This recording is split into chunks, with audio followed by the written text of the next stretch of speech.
Hello guys, welcome to Pronouncist, your pronunciation guide. Today we will learn how to pronounce the word shown on the screen.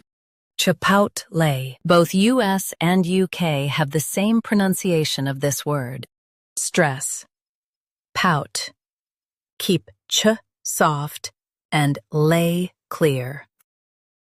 Chipotle. Chipotle.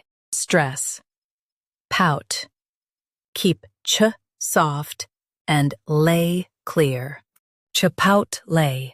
Now read the syllables shown on the screen naturally. Chipotle.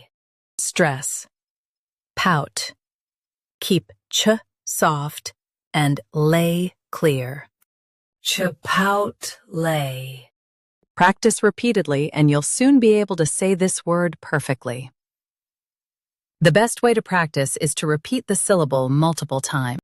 The meaning of the word is a smoked chili pepper.